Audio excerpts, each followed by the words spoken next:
ಆ, ಆಕಾಂಕ್ಷಿ ಅವರಿಗೆ ಏನಾಯ್ತು ಅಂತೇಳಿ ಎಷ್ಟು ಗಂಟೆ ಗೊತ್ತಾಯ್ತು 17 ತಾರೀಕಿಗೆ ಅಂತೇಳಿ ನಿನ್ನೆ 5 ಗಂಟೆ ಗೊತ್ತಾಯ್ತು. ಯಾರಿಗೆ ಕಾಲ್ ಮಾಡಿದ್ರು ಕಾಲ್ ಮಾಡಿದಲ್ಲ ನನ್ನ ಮಗ ಡೈರಿಗೆ ಹಾಲು ಹಾಕಿಕೊಂಡು ಬರುವಾಗ ಆ ವಿಷಯ ಅವನಿಗೆ ಗೊತ್ತಾಯ್ತು. ಅವ ಅಂದರೆ ಸಹಪಾಠಿಗಳು ಕಾಲ್ ಮಾಡಿದ್ರೆ ಅಥವಾ ಪೊಲೀಸ್ ಇಲಾಖೆಯಿಂದ ಕಾಲ್ ಮಾಡಿದ್ರೆ? ನನ್ನ ಅತ್ತೆ ಮಗಳು ಏನೋ ವಿಷಯ ಗೊತ್ತಾಗಿದೆ ಕೇಳಿದ್ರು, ನನಗೆ ಗೊತ್ತಿಲ್ಲ ಹೇಳಿದೆ. ಆನಂತರ ನಾನು ಸೈಲೆಂಟ್ ಆದ, ಅವರು ಸೈಲೆಂಟ್. ಅಷ್ಟೊತ್ತಿಗೆ ನನ್ನ ಮಗ ಬಂದ ಅಮ್ಮ ಹೀಗೆ ಉಂಟು ವಿಷಯ. ಅಷ್ಟೊತ್ತಿಗೆ ನಾನು ಇಲ್ಲಿಂದ ಇವರು ಮಕ್ಕಳು ಫೋನ್ ಮಾಡಿದರು, ತಮ್ಮನ ಮಕ್ಕಳು ಫೋನ್ ಮಾಡಿದರು, ಆಂಟಿ ಹೀಗೆ ಗೊತ್ತುಂಟು, ನಿಮಗೆ ಗೊತ್ತಾಗಿದೆ? ಇಲ್ಲ ನನಗೆ ಸರಿ ವಿಷಯ, ನೀನೆಂತ ಅವಳು ಕೂಗ್ತಾ ಹೇಳಿದ್ದೆ. ಇಲ್ಲ ಆಂಟಿ ನನ್ನ ಅಕ್ಕನಿಗೆ ಎಂತ ಆಗಿದೆ ಅಂತ.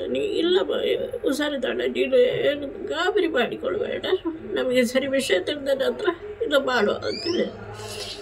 ಅನಂತರ ಸ್ವಲ್ಪ ವಿಷಯ ಒಂದು ಕಳೆದ. ನಿಮ್ಮ ಜೊತೆ ಕೆಲಸ ಮಾಡಿದ್ದು ಬಹಳ ಖುಷಿ ಆಯಿತು. ನೀವೇ ಬೆಸ್ಟ್ ಬಾಸ್. ಇಷ್ಟು ಮ್ಯಾನೇಜರ್ ಆಗಿದ್ದೆ, ಇನ್ನು ಮುಂದೆ ಬಾಸ್ ಆಗ್ತೀನಿ. ಹೇಗೆ boss Vala B the boss. ಎಲ್ಲ ವಿಷಯ ನಮಗೆ ತಿಳಿದ ನಂತರ ಕನ್ಫರ್ಮ್ ಅವಳು ಡೆತ್ ಆಗಿದೆ ಅಂತ. ಏನಾಗಿ ಡೆತ್ ಆಗಿತ್ತು ಅಂತೇಳಿ ಮಾಹಿತಿ ಬಂತು ಸರ್? ಅವಳು 11 ಗಂಟೆಗೆ ಸರ್ಟಿಫಿಕೇಟ್ ತೆಗಿಲಿಕ್ಕೆ ಮುನ್ಸಿಪಾಲ್ ಆಫೀಸಿಗೆ ಹೋಗಿದೆ ಅಂತ ಬಂತು.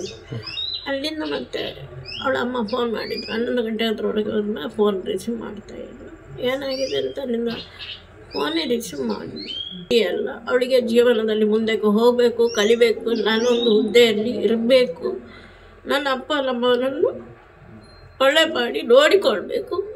ತುಂಬ ಸಾಲ ತಗೊಂಡಿದ್ದಾರೆ ಅವಳನ್ನು ಕಲಿಸಲಿಕ್ಕೆ. ಲೋನ್ ಎಲ್ಲ ಇದೆ, 1 ರೂಪಾಯಿ ಅವರ ಕೈಯಲ್ಲಿ ಇಲ್ಲ. ಇಂಥ ಹಣ ಎಲ್ಲ ಅವಳಿಗೆ ಆಗಿ ಮಾಡಿ ಜಾಬಿಗೋಸ್ಕರ, ವಿದ್ಯಾಭ್ಯಾಸಕ್ಕೂ ಅವಳಿಗೆ ಒಂದು ನ್ಯಾಯ ಸಿಗಬೇಕು. ಇದು ಏನಂತ ಹೇಳಿದ್ರೆ ಅವ್ರು ಮುಂದೆ ಜಪಾನಿಗೆ ಹೋಗ್ಬೇಕಂತೇಳಿ ಕನಸು ಕಟ್ಟಿಕೊಂಡಿದ್ರು. ಆ ರೀತಿಯಾಗೆಲ್ಲ ತಯಾರಿ ಮಾಡ್ತಿದ್ರು. ಎಲ್ಲ ಸರ್ಟಿಫಿಕೇಟ್ನ ತಯಾರಿ, ಮುಂದಿನ ಜಪಾನಿಗೆ ಹೋಗುವ ಎಲ್ಲ ತಯಾರಿ ಅವಳು ಮಾಡ್ತಾಯಿದ್ಲು. ಮತ್ತು ಒಳ್ಳೆ ಜಾಬ್ ಇದಾಗಬೇಕು ಅಂತೇಳಿ ಅಪ್ಪ ಅಮ್ಮನನ್ನು ಎಲ್ಲ ನೋಡಿ ಸಾಲ ಎಲ್ಲ ಸೇರಿ ಒಳ್ಳೆ ಜೀವನ ಆಗಬೇಕು ಅಂತೇಳಿ. ಯಾವಾಗ ಜಪಾನಿಗೆ ಹೋಗ್ಬೇಕಂತ ಹೇಳಿ ಅವರು ತಯಾರಿ ಮಾಡ್ತಿದ್ರು? ಅದು ಗೊತ್ತಿಲ್ಲ, ಅದು ಇನ್ನೂ ಸ್ವಲ್ಪ ದಿನ ಇದೆ ಅಂತ ಹೇಳಿದ್ರು, ತಯಾರು ಮಾಡ್ತಾ ಇದ್ರು. ತಂದೆ ತಾಯಿ ಮಗಳಿಗೋಸ್ಕರ ತುಂಬ ಸಾಲ ಮಾಡಿ ಖರ್ಚು ಮಾಡಿ ವಿದ್ಯಾಭ್ಯಾಸ ಕೊಡಿಸಿದ್ರು. ಆದರೆ ಕೊನೆಯದಾಗಿ ಎಲ್ಲ ಆದಮೇಲೆ ಸಾವನ್ನಪ್ಪಿರೋ ಸುದ್ದಿ ಕೇಳಿ ನಮಗೆ ಬರೀ ಸಿಡಿಲು ಬಡಿದಂತಾಗಿದೆ. ಯಾರಿಗೂ ಅದನ್ನು ಅಡಗಿಸಿಕೊಳ್ಳಿಕ್ಕೆ ಆಗ್ತಾ ಇಲ್ಲ. ಅಂದರೆ ಎಲ್ಲರೂ ಹೇಳ್ತಾರೆ ಅವಳ ಬಗ್ಗೆ ಒಳ್ಳೆ ಹುಡುಗಿ, ಅವಳು ಒಳ್ಳೆ ಹುಡುಗಿ, ಅವಳಷ್ಟು ಒಳ್ಳೆ ಹುಡುಗಿ ಯಾರಿಲ್ಲ. ಅವಳು ಕಟ್ಟ ಬುದ್ಧಿಗೆ ಆಗಲಿ ಒಳ್ಳೆ ಬುದ್ಧಿ ಅವಳದು. ಅವಳು ಎಲ್ಲದರಲ್ಲೂ ಕಲಿಯೋದ್ರಲ್ಲಿ ಸಹ ಎಲ್ಲದರಲ್ಲಿ ಒಳ್ಳೆಯದು. ಅವಳು ಒಳ್ಳೆಯ ಬುದ್ಧಿ,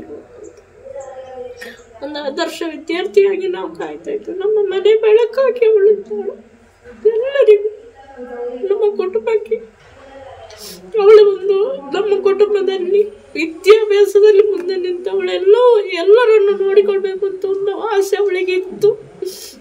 ಆಸೆ ನಮ್ದೀಗ ನುಚ್ಚು ನೂರಾಗಿ ಹೋಯ್ತು. ನಮ್ಮ ಕನಸನ್ನೆಲ್ಲ ಎಲ್ಲ ಹೋಗಿದೆ. ನಮಗೆ ಏನು ಹೇಳ್ಬೇಕು ಅಂತ ನಮಗೆ.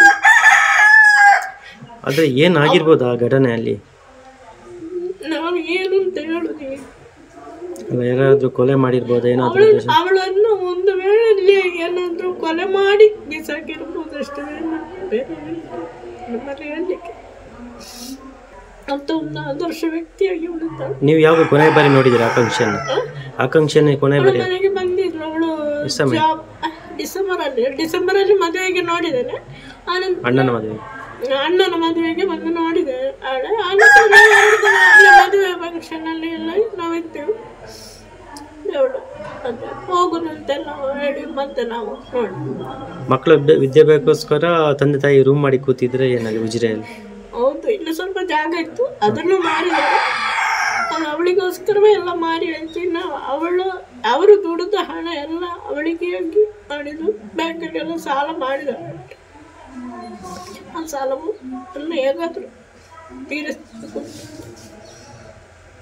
ಈಗ ಅವಳ ಅಂತ್ಯ ಸಂಸ್ಕಾರ ಇಲ್ಲಿ ನಡೆಯುತ್ತಾ? ಅದು ಇಲ್ಲಿ ನಮ್ಮ ಬಳಿಯಾರಲ್ಲಿ ನಮ್ಮ ಕುಟುಂಬದಲ್ಲಿ ನಡೀತದೆ.